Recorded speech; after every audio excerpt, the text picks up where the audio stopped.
감사원이 숭례문을 포함해서 문화재 보수관리 실태 전반에 대해서 감사를 했습니다. 관리 실태가 엉망이라는 결론이 나왔습니다. 숭례문 단청 작업에는 화학 접착제가 사용됐고 불에 붙기 쉬운 물질을 더 씌워서 화재 위험성을 오히려 높인 것으로 나타났습니다. 취재기자에게 자세히 알아보겠습니다. 신현준 기자. 네, 신현준입니다. 네, 자 먼저 숭례문 얘기부터 해주시죠. 네, 숭례문은 복구 5개월 만에 단청이 벗겨지면서 부실 시공 의혹이 제기됐는데요. 감사원이 지난해 12월부터 석 달 동안 숭례문을 포함한 문화재 보수 관리 전반에 대해 특정 감사를 벌인 결과를 발표했습니다. 복구 사업은 출발부터 문제였습니다. 전통 기법을 재현하고 시공하는 데 걸리는 기간을 고려하지 않고 단순히 일반 공사보다 1, 2년 많은 5년으로 공기를 설정했습니다. 또 짧은 공기를 맞추다 보니 검증되지 않은 단청 기법을 채택하고 현대 철물을 사용하는 등 복구 원칙이 훼손되고 부실 시공이 초래됐다는 게 감사원의 설명입니다. 특히 단청장이 전통 단청 재현에 실패하자 화학 접착제와 악유를 몰래 섞어 사용해 박락, 즉 단청이 벗겨지는 현상이 나타났던 것으로 조사됐습니다. 이런 박락 현상은 현판 주변의 처마와 석가래 부분에서 가장 심했는데요. 감사원은 단청이 벗겨진 이유가 악유와 화학 접착제의 장력 차이 때문이라고 설명했습니다. 이 과정에서 단청장은 값싼 화학 접착제를 사용해 3억 원의 부당 이득을 챙긴 사실도 적발됐습니다. 또 단청이 물에 닿은 뒤 얼룩이 생기자 충분한 연구도 없이 인화성이 강한 테레빈유를 사용한 것으로 나타났습니다. 불에 타 없어진 숭례문을 복원하면서 또다시 화재 위험성이 높은 재료를 사용한 것입니다. 기와도 문제였습니다.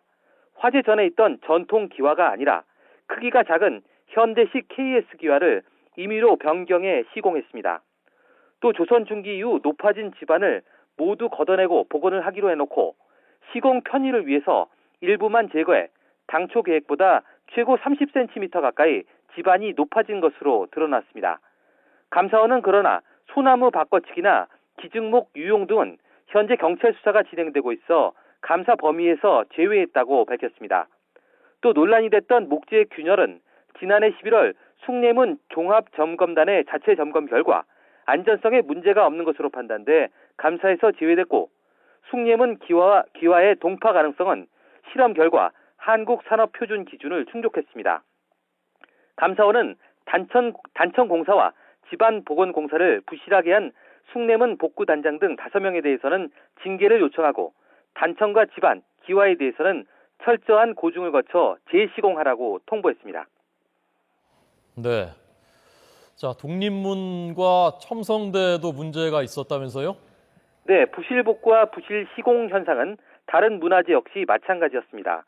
서대문구가 지난해 독립문에 녹물과 백화 현상 등이 나타나 보존 처리 공사를 맡겼는데요. 오염이 제대로 제거되지도 않았는데 준공 처리를 해줬습니다. 더구나 공사를 맡긴 업체는 무자격 업체였습니다.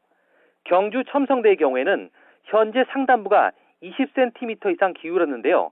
또 매년 1mm 정도씩 기울고 있지만 아직 원인 파악을 위한 조사조차 실시하지 않고 방치되고 있는 것으로 나타났습니다. 감사원은 조사 결과 실제 보수와 정비가 필요한 문화재에는 보수 예산의 23%만 사용됐고 나머지는 화장실 개축이나 배수로 정비 등 주변 정비 공사 위주로 지원됐다고 설명했습니다.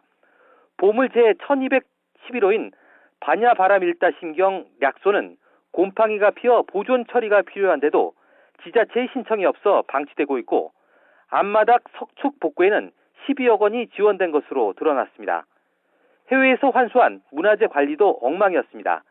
지난 2005년 10월 독일에서 반환받은 겸재정선 화첩은 당시 역사적 예술적 가치를 높게 평가받았지만 10년 가까이 지금까지 국보나 보물 등으로 지정 검토조차 안 됐습니다.